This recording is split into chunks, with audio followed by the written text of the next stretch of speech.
Avis vascular center మన దేశంలోనే the best varicose vein hospital. ఒక్క విషయం చెప్పండి, మీ అబ్బాయి శ్రీనివాస్ మరణం ఆబ్వియస్గా యాజ్ అ ఫాదర్ మీకు పెద్ద ట్రామా, అది ఇట్స్ అ బిగ్ లాస్. కానీ did you really plan anything అండి ఫర్ హిమ్? బికాజ్ ఆయన ఒక్కరే మీ ముగ్గురు పిల్లల్లో సినిమాల మీద ఇంట్రెస్ట్ చూపించిన వ్యక్తి. ఏదో చెయ్యాలి సినిమా రంగంలో తనకంటూ ఏదో చూపించుకోవాలి అని. సో ఆయన కోసం ఆ రోజుల్లో ఏమైనా ప్లాన్ చేశారా మెటిక్యులస్గా? He was himself planning it. It was wonderful. Every day ఆ పిక్చర్ మొదటి రోజు, రెండో రోజు, మూడో రోజు, నాలుగో రోజు, ఐదో రోజు అని అడ్వర్టైజ్మెంట్ వస్తుంది. 9వ రోజు అడ్వర్టైజ్మెంట్ ఈ చచ్చిపోయాడని. ఇక్కడే మీరు కూర్చున్న చోటి కరెక్ట్గా 30-40 గజాల దూరంలో డెడ్ బాడీ వచ్చింది. We were planning and why should we not? And how do we know that the life suddenly ends? He lived for 9 days as a director. He lived for 9 months with his wife. And then he had 26 years, he was no more. So, it was never planned. You understand? Yeah. It's part of life. You have to take so many things. ఎందుకు అడుగుతున్నానంటే ఈ ప్రశ్న, మీ ఇద్దరు పిల్లలు, మిగతా ఇద్దరు పిల్లలు వాళ్ళు ఎక్కువ లిటరేచర్ వైపు మీ రచన అంటే they are into teaching line or you know some other లైన్లోకి వెళ్ళిపోయారు. టీచ్ చేశాడు. యా, ఇద్దరు ఎంఏ చదువుకున్నారు ఇంగ్లీష్ లిటరేచర్. ఇద్దరు ఎంఫిల్ చేశారు. For your information you will be surprise to know, మా పెద్ద అబ్బాయి రైటరు, ఇంగ్లీష్లో నవల రాస్తాడు. చాలా సక్సెస్ఫుల్ నవల రాశాడు. ఓకే, అది చాలా సక్సెస్ఫుల్ నవల. ఇప్పుడు ఇంకో నవల రాస్తున్నాడు. మా రెండో అబ్బాయి చక్కగా ఇంగ్లీష్ లిటరేచర్ చేశాడు. ఇద్దరు ఎంఏ ఎంఫిల్స్. వాళ్ళిద్దరు సినిమాలకి రాలేదు. అదే అంటున్నాను. సో వాళ్ళిద్దరూ అటువైపు వెళ్ళారు. ఇతను ఒక్కరు he was like so ambitious to get into the films in the big way. Like anybody else in those days, any young man. అయితే అబ్బాయి పేరుతో మీరు ఒక ఫౌండేషన్ స్టార్ట్ చేశారు. అబ్బాయి పేరుతో ఇప్పటికి 20 ఏళ్ళని అనుకుంటాను. 1997లో ఎవ్రీ ఇయర్ మీరు క్రమం తప్పకుండా నిక్కచ్చిగా ఒక డెబ్యూట్ డైరెక్టర్కి మీరు. అది నా గొప్పతనం కూడా కాదు ప్రేమ, మా కుటుంబం అంతటినీ నేను క్రెడిట్ ఇస్తా. ఎందుకంటే ఒక్కొక్క సంవత్సరం మేము 20 నుంచి 30 లక్షలు ఖర్చు పెట్టిన సందర్భాలు ఉన్నాయి. ఇన్కమ్ ట్యాక్స్ వాడు వినకూడదని నా ఉద్దేశం ఈ రికార్డింగ్. ఎందుకు చెప్తున్నా అంటే అంజద్ అలీ ఖాన్ తీసుకొచ్చాం, చౌరసియా హరిప్రసాద్ చౌరసియాని తీసుకొచ్చాం. తర్వాత అలా మహానుభావులు నేషనల్ స్టార్స్ అందరినీ తీసుకొచ్చాం. మా పిల్లలు దే ఆర్ కమిటెడ్, మా మా మా కోడళ్ళు they are committed, my grand children they are committed. We pay 1.5 lakhs ఇస్తాం ఆ కుర్రాడికి. We can see our Srinivas in that boy. Understand? So March 17 ఈ సంవత్సరం అవార్డు, 20వ అవార్డు ఆగస్టు 12 ఇస్తాం. ఓకే. సో 20 సంవత్సరాలు క్రమం తప్పకుండా ఈ దేశంలో ఉన్న అందరూ గొప్ప నటులు, సినిమా నటులు, అందరూ గొప్ప దర్శకులు, అందరూ గొప్ప వాళ్ళు మా ఫంక్షన్కి వచ్చారు. అందరూ కళ్ళనీళ్ళు పెట్టుకోకుండా వెళ్ళలేదు. అందరూ అందరూ జయ బచ్చన్ వచ్చింది, హేమమాలిని వచ్చింది, వీళ్ళు వచ్చాయి, మృణాల్ సేన్ వచ్చాడు, హరిప్రసాద్ చౌరసియా వచ్చాడు, జావేద్ అఖ్తర్ వచ్చాడు, oh you name it, Vinod Khanna వచ్చాడు. అందరూ వచ్చారు. నసీరుద్దీన్ షా వచ్చాడు. రాని వాళ్ళు ఎవరు లేరు. షబాన్ ఆజ్మీ వచ్చింది. మన వాళ్ళు సుబ్బరామరెడ్డి గారు వచ్చారు, దాసరి నారాయణ గారు వచ్చారు. నా మాడి ఫంక్షన్కి అక్కినే నాగేశ్వరరావు వచ్చారు, రామానాయుడు గారు వచ్చారు, అపర్ణ సేన్ వచ్చింది. అందరూ వచ్చారు. Everybody participate. జయ బచ్చన్ చాలా ఇమోషనల్గా మాట్లాడింది, అవన్నీ ఉన్నాయి. You can see them on internet. It's all right. It's a now it's part of our life.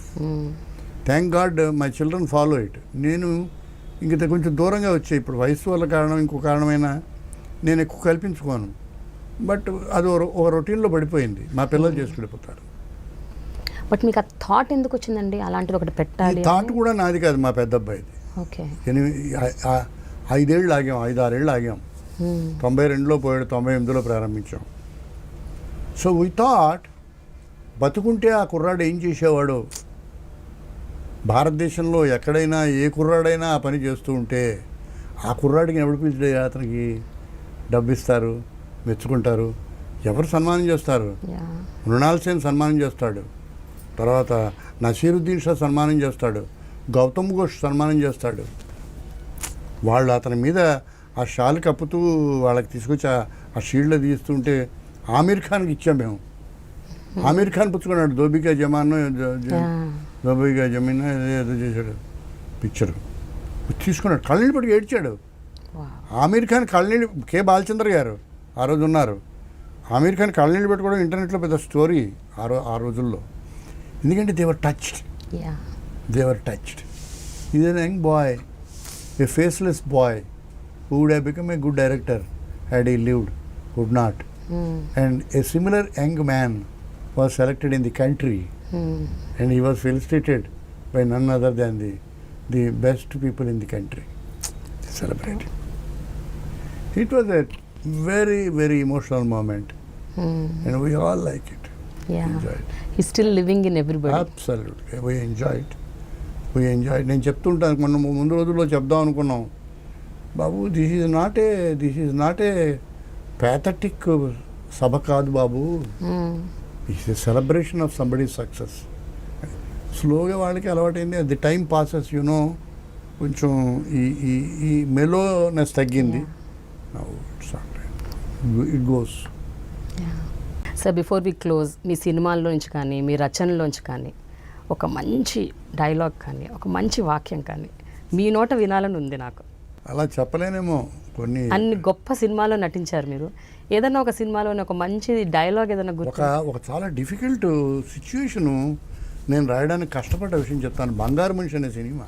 Okay. బంగారు మనిషి సినిమాలో హీరో గారు ఎన్టీ రామారావు గారు.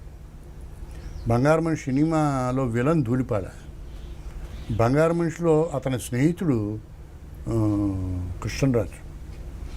బంగారు మనిషిలో ఆయన తండ్రి గుమ్మడి గారు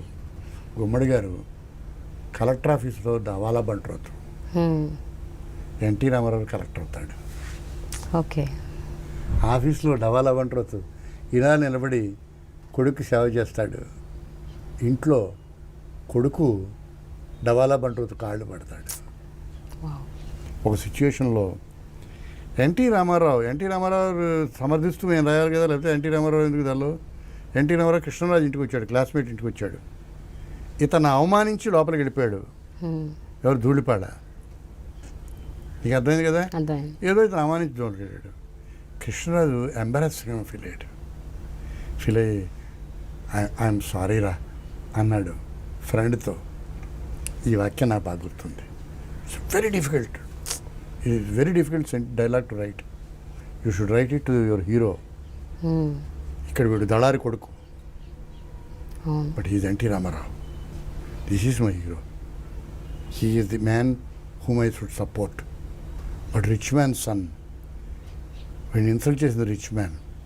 ఓ మాట్రాష, పర్వాలేదురా, మీ నాన్న సంస్కారానికి నీకు ఎలా బాధ్యత లేదో మా నాన్న స్థాయికి నాకు ఆవిడ బాధ్యత లేదురా. సూపర్. మా నాన్న స్థాయికి నాకు బాధ్యత లేదు. మీ నాన్న సంస్కారానికి నీ రెస్పాన్సిబిలిటీ ఎంతగా లేదో, నీ బాధ్యత ఎంత లేదో, మా నాన్న స్థాయికి కూడా నా బాధ్యత ఎంత లేదు. అద్భుతం సార్, వండర్ఫుల్.